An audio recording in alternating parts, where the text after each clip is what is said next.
Hello students, कैसे हैं आप सब लोग। लास्ट क्लास मैंने आप सभी को relative lowering in vapour pressure के बारे में अच्छी तरीके से समझाया था और हमने ये देख लिया था कि relative lowering in vapour pressure कहते किसको हैं। पी नॉट ए यानी vapour pressure of solvent minus P A यानी vapour pressure of solution divided by P naught A यानी vapour pressure of pure solvent. ये चीज़ हम लास्ट क्लास में निकाल चुके हैं। आज हमारा जो मेन कंसेप्ट है जो हम पढ़ने वाले हैं वो है Raoult's law for ideal solution. देखिए, आइडियल सॉल्यूशंस के लिए राउल्स ने एक लॉ दिया। अब आइडियल सॉल्यूशन क्या होते हैं ये चीज़ हम आगे जाके सीखने वाले हैं, है ना। इसके बाद ही जो मैं आपके लिए लेक्चर दूंगा उसमें हम आइडियल सॉल्यूशंस के बारे में ही सीखेंगे। आज सिर्फ हम ये पढ़ने वाले हैं कि राउल्स लॉ किसको कहते हैं। ठीक है, मैं आपके लिए ये वाली बात बता दूं कि जो राउल्स लॉ है हमारा, ये एक बहुत ही इम्पॉर्टेंट क्वेश्चन बनता है हमारे बोर्ड में और कंपटीशन में भी इससे बहुत क्वेश्चन पूछे जाते हैं। ठीक है ना, तो बोर्ड में राउल्स लॉ एक बहुत ही इम्पॉर्टेंट टॉपिक है इस साल के लिए भी, तो ध्यान से आपके लिए पढ़ना है ये। ठीक है, तो देखिए, सबसे पहले तो हम देख लें कि राउल्स जो हैं वो हमसे कहते क्या हैं। राउल्स ये बोलते हैं कि वेपर प्रेशर ऑफ सॉल्यूशन, किसी भी सॉल्यूशन का जो वेपर प्रेशर होता है, ऐसा solution which have non volatile solute, ऐसा सॉल्यूशन जिसके अंदर जो सॉल्यूट है वो कैसा हो, नॉन वॉलीटाइल। नॉन वॉलीटाइल का मतलब तो आपके लिए पता ही है, लास्ट क्लास में हम पढ़ चुके हैं, है ना, जो वेपर में कन्वर्ट नहीं होता। तो ऐसा सॉल्यूशन जिसके अंदर नॉन वॉलीटाइल सॉल्यूट पड़ा हुआ है, ऐसे सॉल्यूशन का जो वेपर प्रेशर होता है वो डायरेक्टली प्रोपोर्शनल होता है किसके, मोल फ्रिक्शन ऑफ सॉल्वेंट के। उस सॉल्यूशन के अंदर पड़े हुए सॉल्वेंट के मोल फ्रिक्शन के डायरेक्टली प्रोपोर्शनल होता है सॉल्यूशन का वेपर प्रेशर। मतलब राउल्स हमसे क्या बोल रहे हैं, देखिए एक लाइन में मैं बताता हूँ आपको। P A is directly proportional to X A. हमें पता है पी ए यानी क्या है, लास्ट क्लास में हम पढ़ चुके हैं, वेपर प्रेशर ऑफ सॉल्यूशन। और एक्स ए क्या है बताइए ज़रा। एक्स ए के बारे में भी पढ़ा है हमने, मोल फ्रिक्शन ऑफ सॉल्वेंट। सॉल्वेंट के मोल फ्रिक्शन को हम एक्स ए से और सॉल्यूट के मोल फ्रिक्शन को हम एक्स बी से शो करते हैं। मोल फ्रिक्शन पढ़ाया था मैंने आपके लिए, याद कीजिए ज़रा। तो पी ए यानी vapour pressure of solution is directly proportional to X A यानी मोल फ्रिक्शन ऑफ सॉल्वेंट। और यही हमसे बोलते हैं कौन, राउल्ट। अब राउल्ट ने ये चीज़ कैसे बोली वो समझ लीजिए आप, कि अगर हम बात करें सॉल्यूशन की और ऐसे सॉल्यूशन की जिसके अंदर नॉन वॉलीटाइल सॉल्यूट पड़ा हुआ है, तो आप लोग ज़रा याद कीजिए कि जैसे ये सॉल्यूशन है,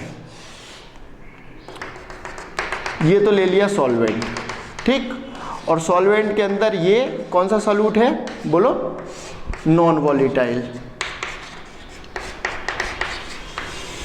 नॉन वॉलीटाइल सॉल्यूट है, ठीक, कंटेनर बंद है।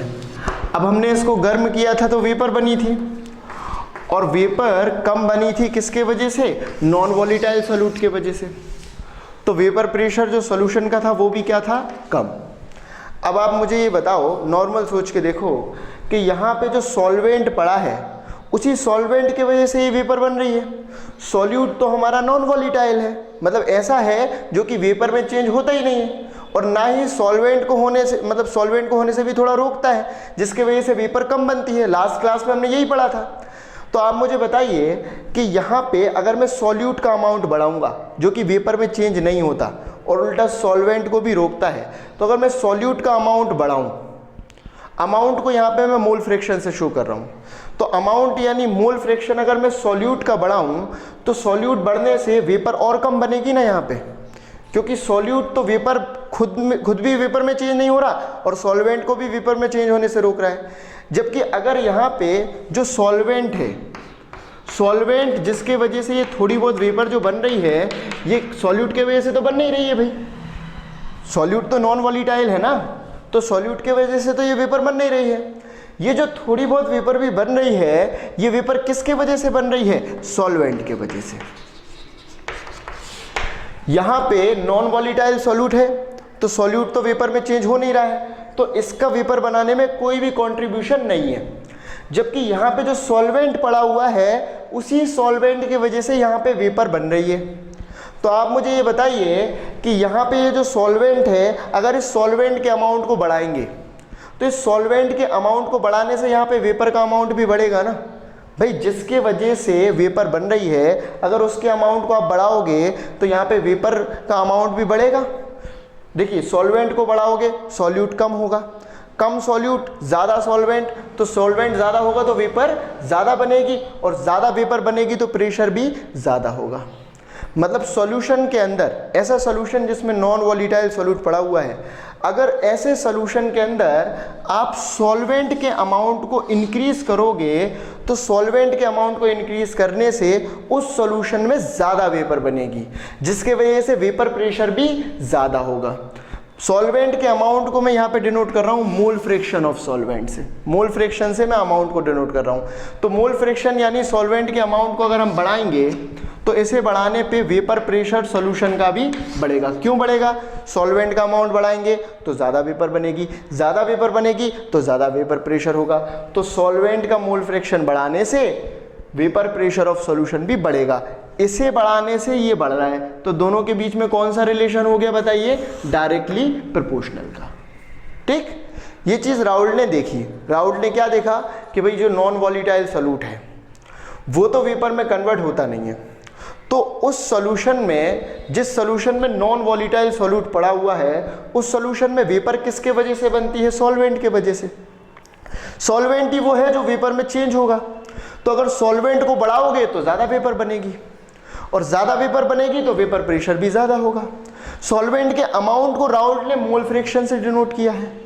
तो अगर मोल फ्रैक्शन ऑफ सॉल्वेंट यानी अमाउंट ऑफ सॉल्वेंट को इंक्रीज करोगे तो वेपर प्रेशर ऑफ सॉल्यूशन भी क्या होगा? इंक्रीज। इसको बढ़ाने पे ये बढ़ रहा है, तो दोनों के बीच में कौन सा रिलेशन हो जाने वाला है? डायरेक्टली प्रोपोर्शनल का। बात समझ में आ गई? आगे बढ़ते हैं। देखिए, तो वही राउल्ट ने क्या बोल दिया? PA यानी vapour pressure of solution is directly proportional to XA यानी मोल फ्रैक्शन ऑफ सॉल्वेंट। यही हमने राउल्ट्स लॉ का स्टेटमेंट लिखा हुआ है कि vapour pressure of solution which have non volatile solute, ऐसा सॉल्यूशन जिसके अंदर नॉन वॉलीटाइल सॉल्यूट है, उस सॉल्यूशन का जो वेपर प्रेशर है यानी PA है वो डायरेक्टली प्रोपोर्शनल होगा मोल फ्रैक्शन ऑफ सॉल्वेंट के यानी XA के। XA यानी मोल फ्रैक्शन ऑफ सॉल्वेंट। अब भाई अगर किसको ये वाली बात दिमाग में नहीं रखना है इतना सब कुछ, तो वो सिर्फ इतना दिमाग में रखे कि अगर उसको राउल्ट्स लॉ याद रखना है तो वो सिर्फ इतना दिमाग में रखे। देखो, आपको ज़्यादा दिमाग नहीं लगाना पड़ेगा भाई। कुछ बच्चे ऐसे हैं जो ज़्यादा दिमाग लगाने में कतराते हैं, है ना, तो वो ऐसा कर सकते हैं कि PA is directly proportional to XA। इतना लाइन वो याद रख लें कि भाई राउल्ट्स के अकॉर्डिंग PA डायरेक्टली प्रोपोर्शनल होता है XA के, ये वो याद रख लें। तो बस अगर ये याद रख लेंगे तो सारा स्टेटमेंट ही याद हो जाएगा। बस आपको पता होना चाहिए कि कौन सी चीज़ क्या है। PA मतलब वेपर प्रेशर ऑफ सॉल्यूशन, मैंने आपके लिए पहले ही पढ़ा दिया है। XA यानी मोल फ्रैक्शन ऑफ सॉल्वेंट, ये भी मैंने आपको पहले ही पढ़ा दिया है। तो अगर ये लाइन ध्यान है तो इसको देख के ही बोल दो। ज़रा देखो, अपन बोलते हैं साथ में। PA यानी vapour pressure of solution is directly proportional to the mole fraction of solvent. इसी को हम क्या बोल रहे हैं? Raoult's law. ठीक है, अब देखिए आगे बढ़ते हैं, राउल्ट्स लॉ में आगे बढ़ेंगे। बताइए ज़रा, अगर ये डायरेक्टली प्रोपोर्शनल का साइन में हटाऊं तो PA is equal to, directly proportional का साइन हटाया तो क्या है? Constant K XA, equation first. Where K is, बोलिए K क्या है? Where K is a constant, K एक कांस्टेंट है, और हमारे पास आ गया इक्वेशन फर्स्ट। ठीक, इतनी बात समझ में आई? राउल्ट हमसे बोल रहे हैं कि किसी भी सॉल्यूशन का जो वेपर प्रेशर होता है वो डायरेक्टली प्रोपोर्शनल होता है मोल फ्रैक्शन के। और ये चीज़ उन्होंने किस बेस पे बोली? कि सॉल्यूशन में, ऐसे सॉल्यूशन में जिसमें नॉन वॉलीटाइल सॉल्यूट होता है, उस सॉल्यूशन में वेपर किसके वजह से बनती है? सॉल्वेंट के वजह से। और वेपर जिस वजह से बनती है उसी वजह से वेपर प्रेशर होता है। तो सॉल्वेंट की वजह से वेपर बन रही है, तो अगर इसी के अमाउंट को, इसी के मोल फ्रैक्शन को डबल कर देंगे तो यहाँ पे वेपर भी डबल हो जाएगी और वेपर प्रेशर भी डबल हो जाएगा। समझ गए ना बात को। तो इस बेस पे उन्होंने बोल दिया कि इसको बढ़ाने पे ये बढ़ रहा है, तो PA is directly proportional to X है। Is that clear? नोट करें, इतना आगे बढ़ रहे हैं अपन। तो आगे हम पढ़ेंगे राउल्ट्स लॉ को। मैं लिख रहा हूं eight infinite dilution. Eight infinite dilution, देखिए डाइल्यूट मतलब होता है पतला सोल्यूशन। पतले सोल्यूशन को हम डाइल्यूट सोल्यूशन बोलते हैं। और एट इनफाइनाइट डाइल्यूशन का मतलब क्या है कि ऐसा सोल्यूशन जो बहुत ज़्यादा डाइल्यूट हो, बहुत ज़्यादा पतला हो। उसके कहने का मतलब क्या है कि ऐसा सोल्यूशन जिसमें जो सॉल्वेंट है उसका अमाउंट सॉल्यूट से बहुत ज़्यादा हो। इसी चीज़ को हम इनफाइनाइट डाइल्यूशन बोलते हैं। इनफाइनाइट डाइल्यूशन मतलब बहुत ज़्यादा सॉल्वेंट है और उस बहुत ज़्यादा सॉल्वेंट में ना के बराबर बहुत कम नेग्लिजिबल अमाउंट में सॉल्यूट पड़ा हुआ है, तो उस कंडीशन को हम बोलते हैं इनफाइनाइट डाइल्यूशन। समझ गए बात को कि ऐसा सोल्यूशन जिसमें सॉल्वेंट बहुत ज़्यादा और सॉल्यूट बहुत ज़्यादा कम हो, इतना कम कि उसको हम नेग्लिजिबल भी मान सकें। तो इस तरह के सॉल्यूशन को हम इनफाइनाइट डाइल्यूशन पे बोलते हैं। ठीक है ना, इस कंडीशन को हम बोलते हैं इनफाइनाइट डाइल्यूशन। ठीक, अब इस कंडीशन में क्या होगा बताइए। हमने पढ़ा है P0A is greater than PA, ये चीज़ हमने पढ़ी है। बताइए ज़रा P0A मतलब क्या है, बोलो। Vapour pressure of pure solvent, पिछले क्लास में पढ़ा है हमने। और PA मतलब क्या है बताइए। PA मतलब है वेपर प्रेशर ऑफ सॉल्यूशन। और ये चीज़ हमने कल ही पढ़ ली थी लास्ट क्लास में कि जो वेपर प्रेशर प्योर सॉल्वेंट का होता है वो ज़्यादा होता है वेपर प्रेशर ऑफ सॉल्यूशन से। ये चीज़ हम पढ़ चुके हैं। ठीक, लेकिन बात अगर इनफाइनाइट डाइल्यूशन की हो रही है तो इनफाइनाइट डाइल्यूशन मतलब ऐसा सॉल्यूशन जिसमें सॉल्यूट बहुत ज़्यादा कम है। आप मुझे बताइए कि ये कंडीशन क्यों आई थी। ये कंडीशन जब आई थी जब मैंने नॉन वॉलीटाइल सॉल्यूट को सॉल्वेंट में मिक्स किया था। नॉन वॉलीटाइल सॉल्यूट की वजह से सॉल्वेंट का जो वेपर प्रेशर है वो कम हो गया था। याद है ना, relative lawyering and vapour pressure हमने पढ़ा था और उसमें हमने क्या देखा था कि प्योर सॉल्वेंट का वेपर प्रेशर ज़्यादा है जबकि सॉल्यूशन का वेपर प्रेशर कम है। और सॉल्यूशन का वेपर प्रेशर कम क्यों था, क्योंकि सॉल्यूशन में प्रेजेंट था नॉन वॉलीटाइल सॉल्यूट। सॉल्यूट के वजह से सॉल्यूशन का वेपर प्रेशर कम था। ठीक है, सॉल्यूशन के वेपर प्रेशर के कम होने का कारण सिर्फ और सिर्फ था नॉन वॉलीटाइल सॉल्यूट। लेकिन अगर हम कंडीशन ले रहे हैं इनफाइनाइट डाइल्यूशन की, तो इनफाइनाइट डाइल्यूशन में हम सॉल्यूट को क्या मानते हैं, बहुत ज़्यादा कम। इतना कम कि सॉल्यूट को हम नेग्लिजिबल भी लिख सकते हैं। ठीक है, नेग्लिजिबल यानी ना के बराबर भी मान सकते हैं सॉल्यूट को। तो जब सॉल्यूट को अगर हम ना के बराबर मान लें और सॉल्यूट है ही नहीं, सॉल्यूशन के अंदर भी सॉल्यूट ना के बराबर है, बिल्कुल भी नहीं है, तो सॉल्यूशन का वेपर प्रेशर भी लगभग सॉल्वेंट के वेपर प्रेशर के बराबर ही होगा। बात समझ रहे हैं आप कि देखिए सॉल्वेंट का वेपर प्रेशर ज़्यादा था और सॉल्यूशन का वेपर प्रेशर कम था। लेकिन अगर मैं सॉल्यूशन में जो सॉल्यूट है जिसके वजह से सॉल्यूशन का वेपर प्रेशर कम था, अगर उस सॉल्यूट को ही नेग्लिजिबल मान लूँ, यानी सॉल्यूट है ही नहीं, बहुत कम है, बहुत ज़्यादा कम है सॉल्वेंट के कंपैरिजन में, तो उस कंडीशन में इसका वेपर प्रेशर और इसका वेपर प्रेशर अप्रॉक्स इक्वली होने वाला है ना, ज़्यादा डिफरेंस नहीं होगा। यानी इस कंडीशन में P0A is equal to PA। ये चीज़ कैसे हुई देखिए, याद करें ज़रा भाई, हमने प्योर सॉल्वेंट लिया था और एक तरफ लिया था ऐसा सॉल्यूशन जिसके अंदर था नॉन वॉलीटाइल सॉल्यूट। अब यहाँ पे वेपर ज़्यादा बन रही थी और यहाँ पे वेपर बन रही थी कम। और उस वेपर के कम बनने का कारण क्या था, ये नॉन वॉलीटाइल सोल्यूट। लेकिन अगर मैं ये कहूँ कि ये नॉन वॉलीटाइल सोल्यूट है तो सही, लेकिन बहुत ज़्यादा कम है, तो बहुत ज़रा से सॉल्यूट के वजह से जो वेपर बनने वाली है वो लगभग इसी के इक्वल बन जाएगी, क्योंकि बहुत कम सॉल्यूट से तो कोई भी फर्क नहीं पड़ेगा ज़रा से। समझ गए ना बात को। तो अगर सॉल्यूट का अमाउंट बहुत कम लें, यानी इनफाइनाइट डाइल्यूशन की कंडीशन लें, तो उस कंडीशन में लगभग प्योर सॉल्वेंट और सॉल्यूशन दोनों में वेपर इक्वल ही बनेगी, और उस कंडीशन में दोनों का वेपर प्रेशर भी क्या होगा, इक्वल। तो ये चीज़ कब आएगी, ये वाली चीज़ जो मैंने लिखी है, ये चीज़ तभी आएगी जब हम इनफाइनाइट डाइल्यूशन का केस लेंगे।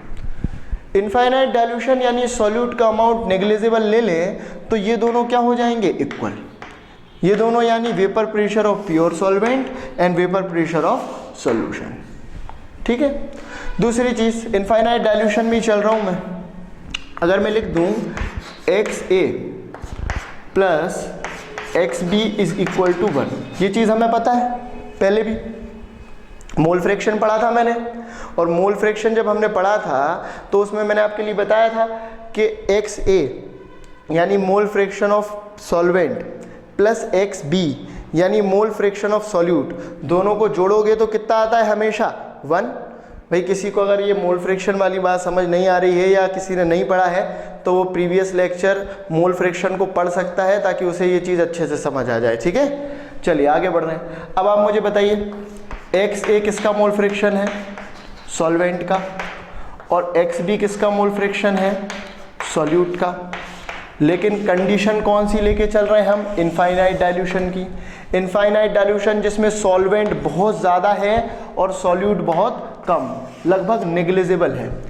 तो सॉल्वेंट जब बहुत ज़्यादा है और सॉल्यूट बहुत कम है, तो सॉल्वेंट के कंपैरिजन में सॉल्यूट को हम नेग्लिजिबल मान के हटा सकते हैं ना। यानी इस चीज़ को मैं सॉल्वेंट के कंपैरिजन में अगर नेग्लिजिबल मान लूँ, सॉल्यूट जो कि बहुत कम है इनफाइनाइट डाइल्यूशन पे, तो इसको मैं सॉल्वेंट के कंपैरिजन में क्या मान लूँ, नेग्लिजिबल, तो ये चीज़ हट जाने वाली है।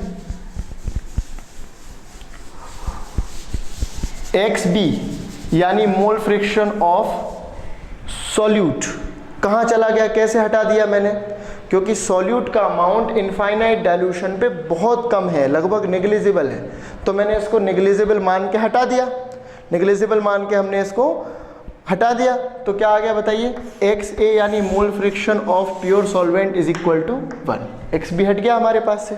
ठीक, अब मेरे पास दो वैल्यू हैं, P0A is equal to PA और XA इज इक्वल टू 1। अब मैं यहाँ पे लिख दूँ by equation first, equation first से। चलिए ज़रा बताइए इक्वेशन फर्स्ट क्या थी, अभी लिखी थी मैंने,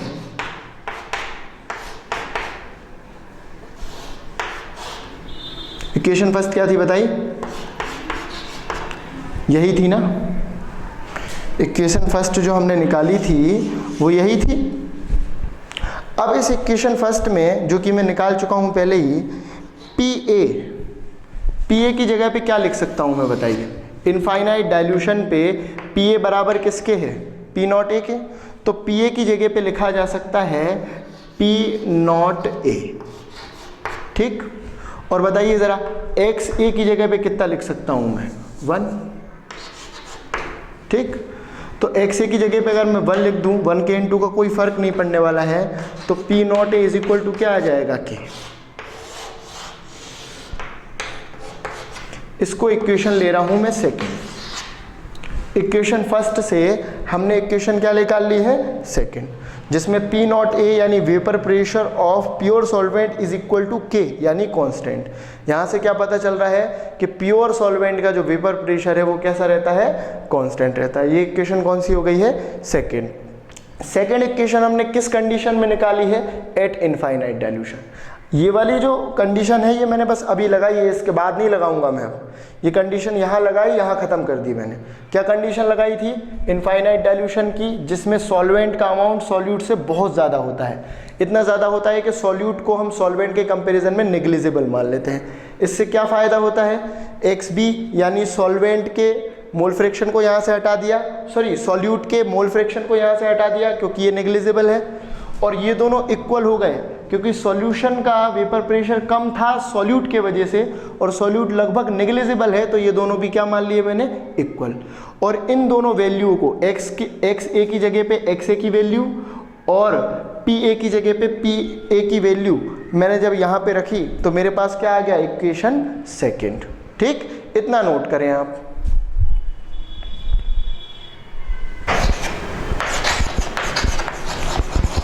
वी नो डैट कि एक्स ए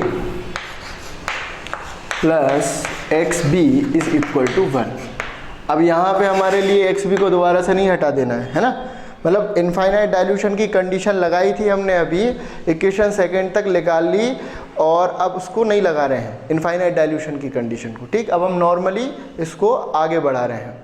नॉर्मली अगर हम देखें, यानी अगर सॉल्यूट और सॉल्वेंट का अमाउंट लगभग ऐसा हो कि उसको नेग्लिजिबल नहीं कर सकते, तो उस कंडीशन में x a plus x B is equal to 1, ये चीज़ तो हम पहले ही पढ़ चुके हैं कि भाई mole fraction of pure solvent plus mole fraction of solute is equal to 1 होता है। ठीक, अब आप मुझे बताइए ज़रा, अगर इस एक्स बी को जो कि यहाँ पे पॉजिटिव है इधर ले जाऊँ तो क्या हो जाने वाला है, x A is equal to, ये इधर जाएगा तो किस में कन्वर्ट हो जाएगा, नेगेटिव में, तो X A is equal to आ जाएगा 1। ये ले लिया मैंने इक्वेशन थर्ड। ठीक, अब मैं यहाँ पे लिख दूँ by equation first second and third, equation first second and third. बताइए ज़रा इक्वेशन फर्स्ट क्या है, P A is equal to, याद कीजिए ज़रा, के एक्स ए, यही है ना इक्वेशन फर्स्ट। लिखिए मैंने इक्वेशन फर्स्ट सबसे पहले। अब इस इक्वेशन फर्स्ट में मैं इक्वेशन सेकेंड और इक्वेशन थर्ड से वैल्यू पुट अप कर रहा हूँ। इक्वेशन सेकेंड को देखिए आप, इक्वेशन सेकेंड में क्या है, P naught A is equal to K है, के की जगह पर मैं पी नॉट ए लिख सकता हूँ। इक्वेशन सेकेंड यही है ना, P naught A is equal to K की जगह पे मैं पी नॉट ए लिख सकता हूँ कि नहीं लिख सकता, बताओ। तो इक्वेशन फर्स्ट यानी इस इक्वेशन में मैं के की जगह पर इक्वेशन सेकेंड से लिख रहा हूँ पी नॉट ए।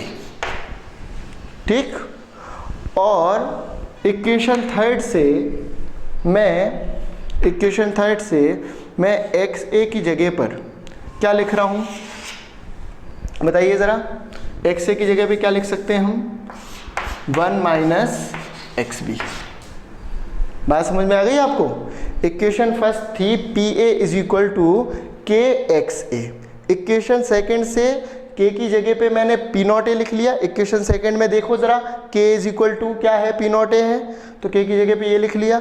और इक्वेशन थर्ड आपके सामने लिखिए, देखो ज़रा, एक्स ए की जगह पे हम क्या लिख सकते हैं, बताओ ज़रा, 1 माइनस एक्स बी लिख सकते हैं। ठीक, चलो बताओ आगे सॉल्व करते हैं इसको। P A is equal to, इसका अंदर इंटू कर दूँ दोनों में, पी नॉट ए का इसमें इंटू करूँगा 1 में, इतना तो आता होगा भी आपको। पी नॉट ए का 1 में इंटू करूँगा, यही आ जाने वाला है। इसका इसमें इंटू करूँगा, क्या आएगा बताओ, P naught A X B आ जाएगा।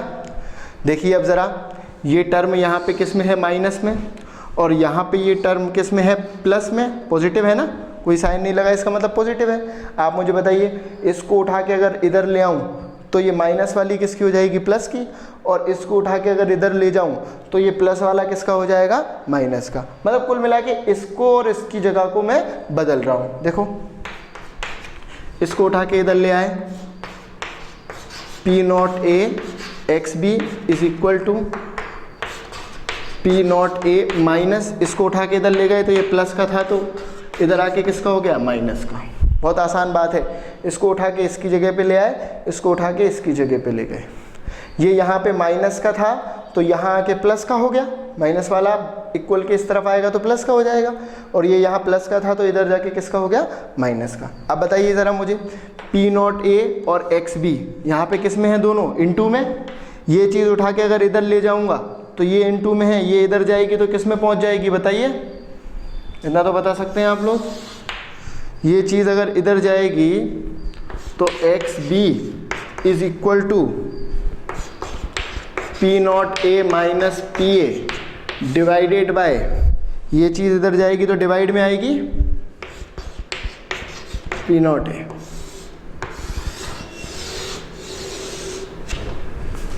ठीक, अच्छा बताइए ज़रा एक्स बी का मतलब क्या है? एक्स बी मतलब क्या है बताइए? एक्स बी मतलब है mole fraction of solute. X B solute का मोल फ्रैक्शन है ना।